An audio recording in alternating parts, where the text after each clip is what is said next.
Thanks, Dan.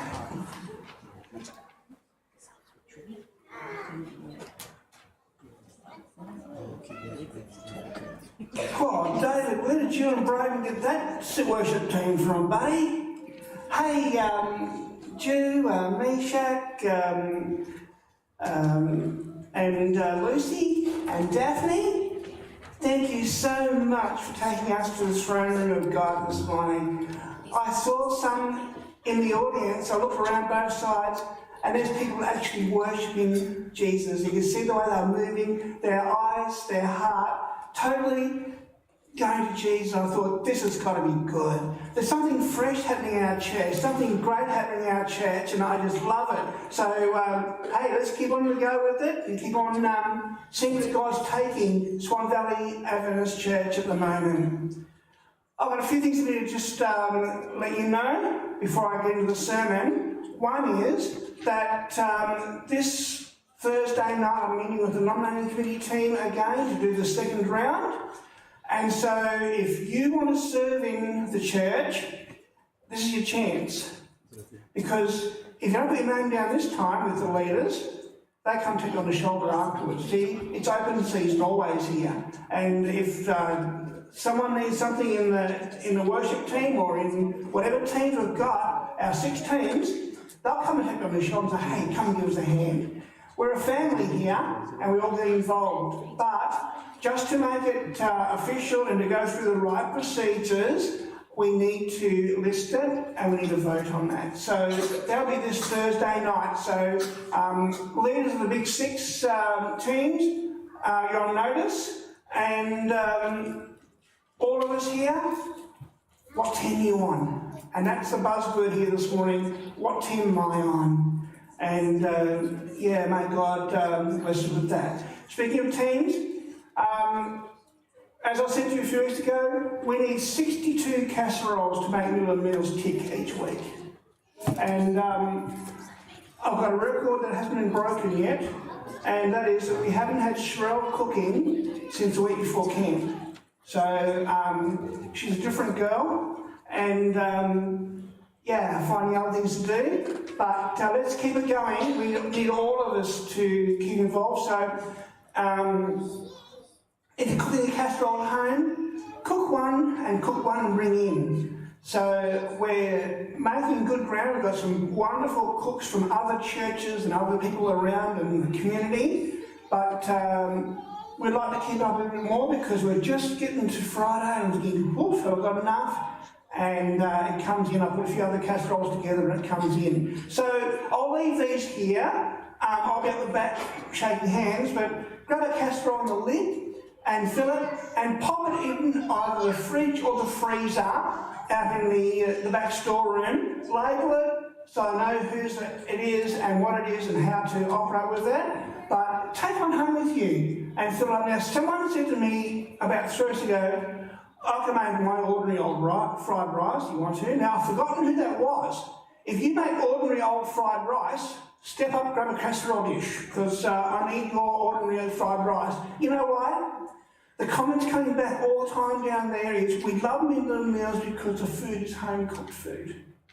They're sick of having other stuff that's, you know, it's been pie orders for 4 or 5 nights, or there's been takeaway food and that. They love something that reminds them of home. And, you know, just in the process of giving them a casserole with food, we're also pointing towards a heavenly home as well, their real home. And so, yeah, get involved and give us a hand with that. So I'll leave them there and, yeah, keep in touch with me. Make sure you label it and pop it in the freezer. I'll try and keep those freezers in the back room as free as we can. Marjorie. And the date, please. And the date. Thank you, Marjorie. Marjorie gives me much encouragement there with the cooking as well. Any hints and tips, just check with Marjorie or others who bring food in. They'll give you some tips as to what we do. Yeah. We've relied a lot over the last 3 years of Midland Meals on the cooking team on Thursday And they're saying, oh, we're getting tired. And so I'm going to see if we can say when Ethel gets back, hey, take a longer break. We're a family. We're all pulling in together and we're making meals happen. Wouldn't that be great if we could do that? One more thing, I need to just say happy birthday to you. Do you realise that tomorrow it's your birthday? On May 21, 160 years ago, so it's 160th birthday for you. 160 years ago, the church was born, Seventh-day Adventist Church. 1863, May 21. So we are 160 years old tomorrow. So happy birthday, church. You're a part of a church with a great history and with a great future. You know, this church, the Seventh-day Adventist Church, was started with two main teachings, and those teachings have stayed with us all the way through, and they'll stay with us till Jesus comes back. One is God's saving grace. We've promoted that big time. And the second one is that we promote is the soon return of Jesus. Now, we as Adventists envelop that in what's called the three angels message, and makes us very special. And so I want to just let you know, though, that I believe that we were started in 1863, chosen by God, started in 1863 for mission. And we're chosen for mission. And today, in 2023, I believe that God has still chosen this church for mission. Yes, you can probably think of a lot of things that are negative around the place about it, but you can't deny that this church is chosen for mission. And let's renew our energy this morning as God's church for the work that still lies before us. So, happy birthday.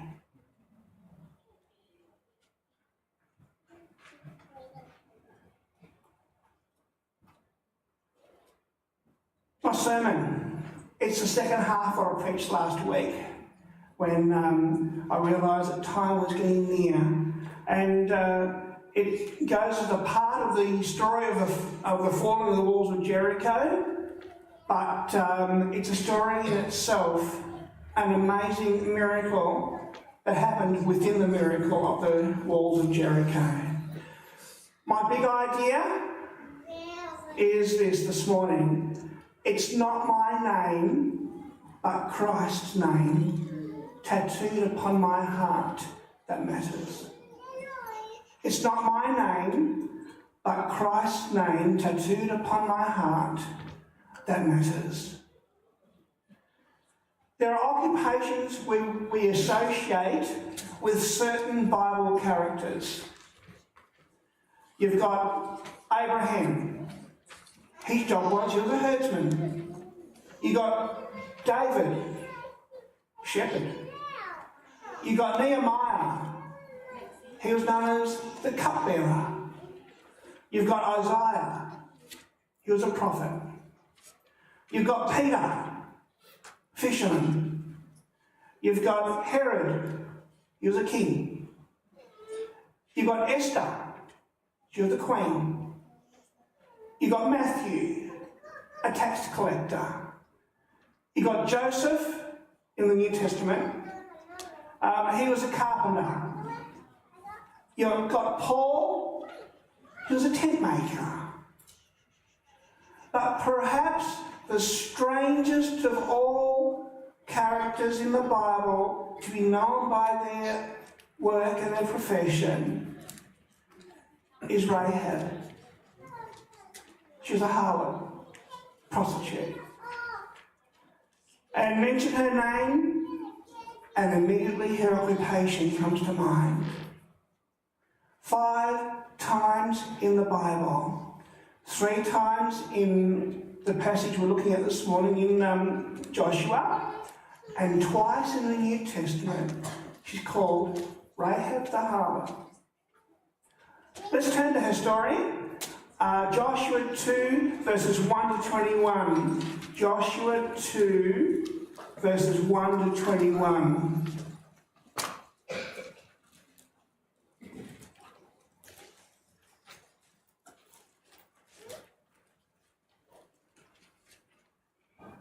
Joshua 2, 1 to 21.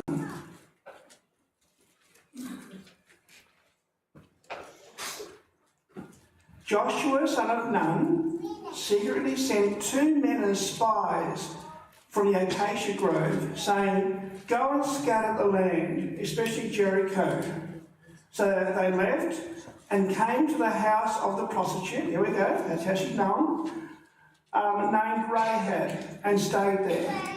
The king of Jericho was told, "Look, some of the Israelite men have come here tonight to investigate the land." Then the king of Jericho sent word to Rahab and said, "Bring out the men who came to you and entered into your house, for they came to investigate the entire land." But the woman had taken the 2 men and hidden them. So she said, "Yes, the men did come to me, but I didn't know where they were from." At nightfall, when the city gate was about to close, the men went out, and I don't know where they're going. Chase them quickly, and you will catch up with them. But she had taken them up into the roof and hidden them among the stalks of the flax that she had been arranging on the roof. The men pursued them along the road to the fords and the Jordan, and as soon as they left to pursue them, the city gate was shut. Before the men fell asleep, she went up onto the roof and said to them, "I know that the Lord has given you this land, and the terror of you has fallen upon us, and everyone who lives in the land is panicking because of you.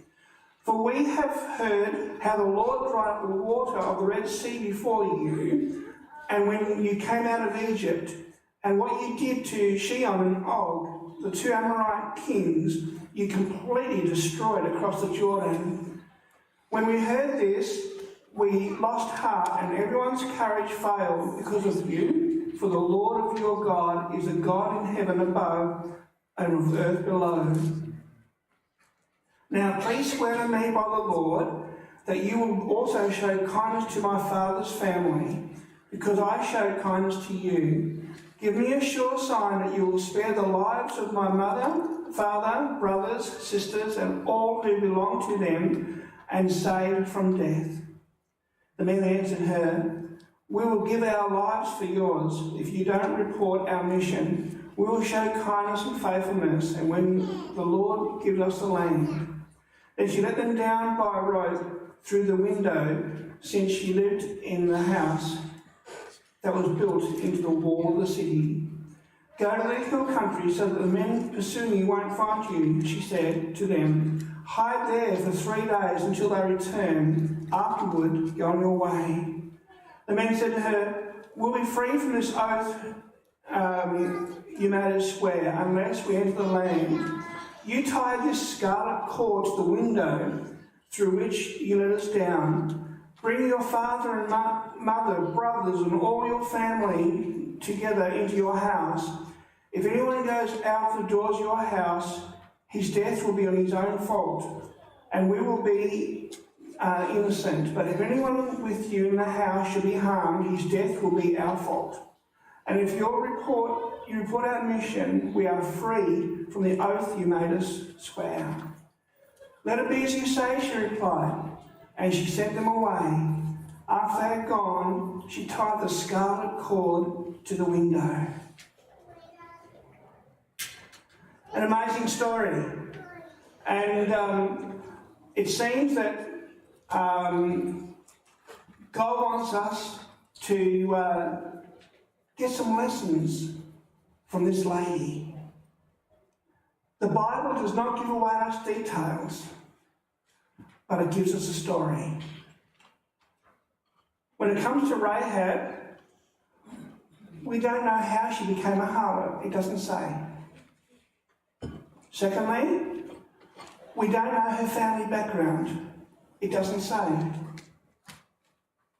Thirdly, We don't know her religion, except that she was not raised up believing in the God of the Bible. Fourthly, we don't know if she was hungering for a better life when the spies came to her home. We don't know these four things, and yet they're the four things that we generally ask each other when we're trying to bring people to salvation. They're the four things that we tend to judge each other by as well, and as to what status you'll be in God's family. The Bible lists and depicts her, though, as a hero. She is in some pretty good company. If you turn to sometime to Hebrews 11, you'll find that she's in the company of Abraham, Noah, Jacob, Isaac, all those great people that they look up to. She's there. The spies agreed to spare her family if she tied a red cord to the window. Why? Well, maybe one, it's easily seen. But there's a deeper reason. It reminds us of the blood of the Passover, the night that the angel of death passed over Egypt. And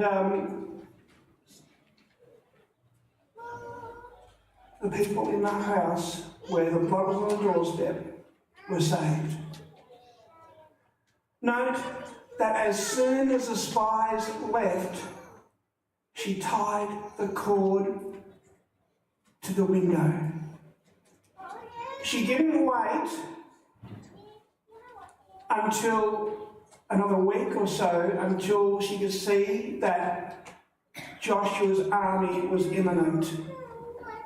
As soon as the spies left, she tied it to the window. She had no idea whether the attack would be a day or weeks.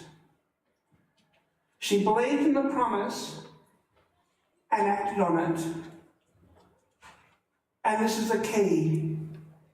This is the key. It's never enough just to hear and know the truth. We have to act on it.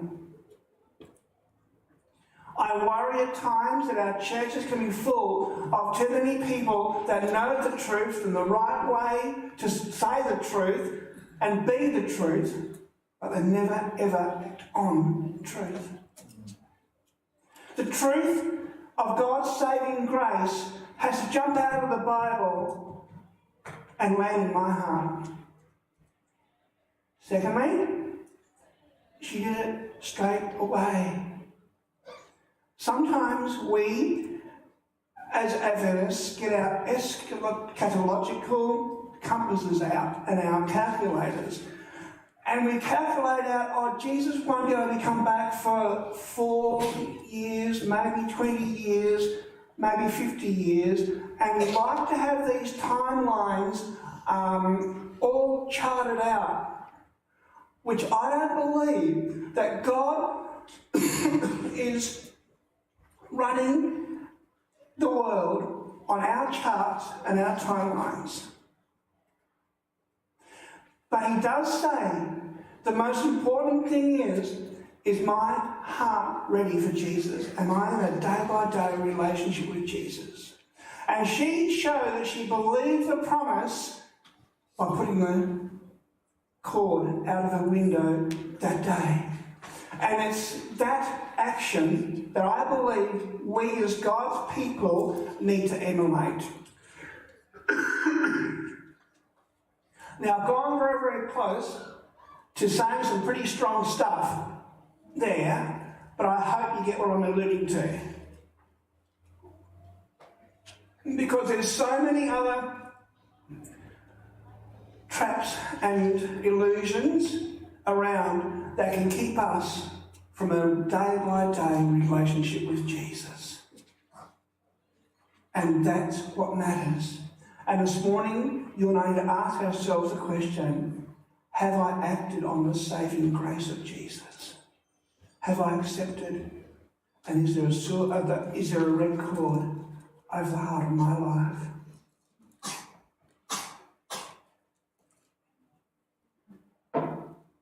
Days pass, and we find that meantime she isn't just sitting there waiting for God to move. Sometimes we can say, hey, I know the truth, I was baptised 30 years ago, bring on the second coming. We find here in both stories of the wall coming down and of Rahab that God's people moved. God's people were active.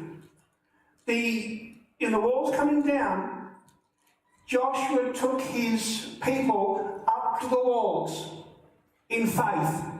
Those walls had never come down in them before. They were impenetrable, double walls, fortified city, a city that was the strongest city in the then known world. But to leave it there would have been a pain for them for the rest of their nation's entirety. Rahab acted in the days before the walls came down. Rahab spread the word to her relatives. Come to my house and you'll be safe. Come to my house and you'll be safe. There's another faith lesson here for us. Sometimes the hardest place to witness for Jesus is amongst our relatives, our family. They know us too well. They know if we're a street angel and a home devil, they know that. Also, there are times where we may have badgered them with the word unnecessarily and not loved and served them, loved and served and been there for them. We find here Rachel's plea was, come to safety. Nothing fearful, nothing dangerous. Come and be safe with me. Is the faith lesson for Loren Pratt. To my family, to my friends, to my loved ones I love dearly, know to come to my life, my house, into my world and be safe. That to me is discipleship. That's witnessing. And the prophet we love, she says that that's our number one place. She says that a loving and lovable Christian is it. It's everything. And yet we will spend dollars and dollars and dollars buying books, buying Bibles, buying pulpits, preaching in halls, and badgering people with the truth, whereas my heart is God's sanctuary for those who want to know Him.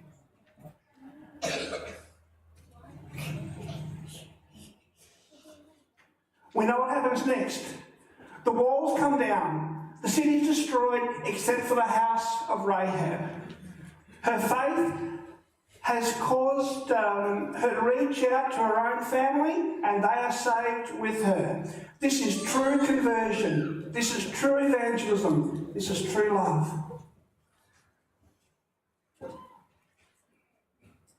What does the story of Rahab tell you and I today in 2023 about God and His wonderful grace?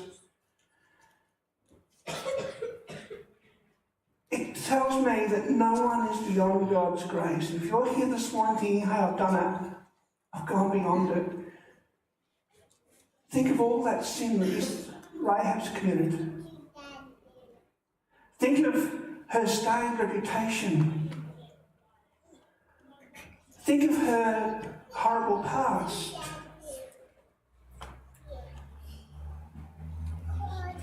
And God says to you today, I know about Rahab's past. I know about her sin. I know what she's done. I know how she earned her money. It doesn't matter because she believed in me. It doesn't matter because she believed in me. And if you're here this morning thinking that, hey, I've done it, I've committed a horrible sins, my life isn't very pretty, it doesn't matter. Come to Jesus. Come to Jesus. Salvation is only through the blood of Jesus, no other way. The blood of Jesus is the cord that must be hung outside the window of everyone's heart that puts up their hand and says, Jesus, remember me. And you know what? She's not remembered for her sin. 5 times in the Bible it calls her the harlot, but she's not remembered for her sin. Ever. You and I are preaching her this morning. We're reading about her this morning because she's remembered down through the centuries of times for her transformation. And that's how Jesus looks at you and I too. Only we can't give each other the grace of that. We like to remember each other for their sin and their past. Jesus said, no, I remember you for who you're becoming, not for what your past is. I remember you for who you will be, not for what you're doing now. I saved you because you believed in me. And that's what Jesus wants to say to every heart this morning. There's no more touching story of grace in the Bible than this story. Oh, maybe. If Google up, Lincoln and I were talking about it last Sabbath lunch. There's a wonderful little 4-minute sermon on there. I forget the name of the guy who did it, of a preacher, a 4-minute sermon. And he's preaching about the thief on the cross. And it's an imaginary type story. You know, imagine the thief gets to heaven and St. Peter or someone is now questioning him, how come you're here, what have you done, etc., etc. And he's acting as if, I don't know. I've done nothing. But the man on the middle cross said, I've come. And that is salvation boiled down. The man on the middle cross said, will you come? Google it up. It's a brilliant little sermon, about 4 minutes. And it encourages my heart every time I look at it.